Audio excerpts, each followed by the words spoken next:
Commander Zex Thara stared at the smoldering remains of what had once been the Academy's pristine Tactical Operations Center, her four eyes blinking in rapid succession, a sure sign of extreme stress among her species. The Vraxian military official had witnessed battles across 3 star systems, but nothing had prepared her for the aftermath of giving Luna Hartwell command of Alpha Squadron. It had started as a routine assessment. The Intergalactic Defense Academy prided itself on identifying exceptional talent across all species, and 10-year-old Luna had scored impossibly high on every strategic simulation. Her human heritage was irrelevant, or so they had thought. Humans were still considered a minor species in the galactic community, barely a century into space travel. But Luna's tactical brilliance had caught the attention of the Academy's highest administrators. "She's just a child," had been the primary concern voiced during the emergency council meeting 3 days prior. General Korthak, a towering Zalithian, with scales that shifted color based on his mood, had been skeptical from the beginning. "Her age is precisely why this experiment is valuable," Dr. Yenna had countered, her translucent Etherian form shimmering with conviction.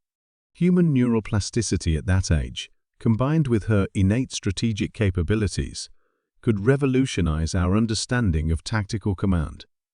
Now, as Commander Zex Thara surveyed the destruction, she wondered if they should have listened to Korthak's warnings. The trouble had begun within the first hour of Luna's command assignment. Alpha Squadron consisted of 5 of the Academy's most promising senior cadets: Vex, a calculating Vraxian like herself; Thorn, a methodical Terran android; Zara, an impulsive young Kellery with natural piloting abilities; Rex, a powerfully built Goliathan engineer; and Nim, a tech-savvy Pixarian, whose small stature belied her incredible hacking skills.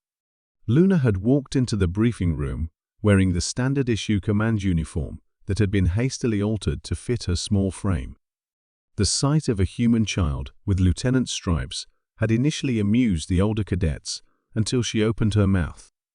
"Formation Delta 7 is inefficient for the scenario parameters," she had announced, studying the holographic battlefield display.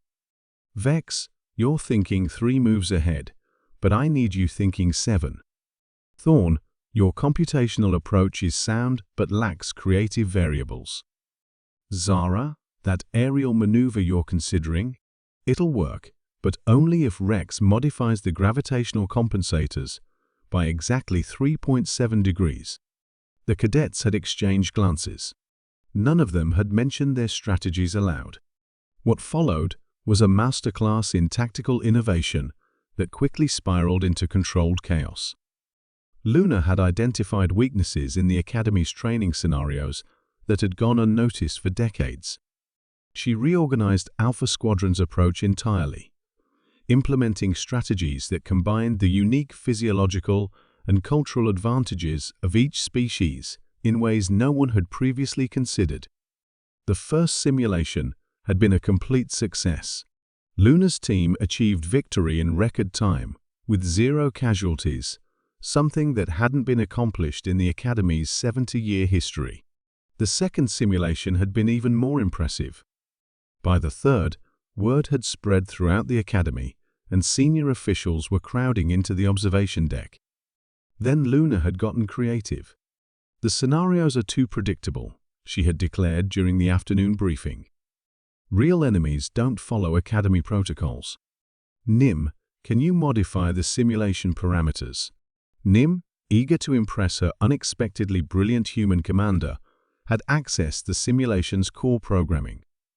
Under Luna's direction, she had begun introducing variables that the Academy's systems weren't designed to handle: gravitational anomalies, temporal distortions, and what Luna cheerfully called chaos factors. The fourth simulation had pushed the Academy's supercomputers to their limits. The fifth had caused a minor power fluctuation in the eastern wing.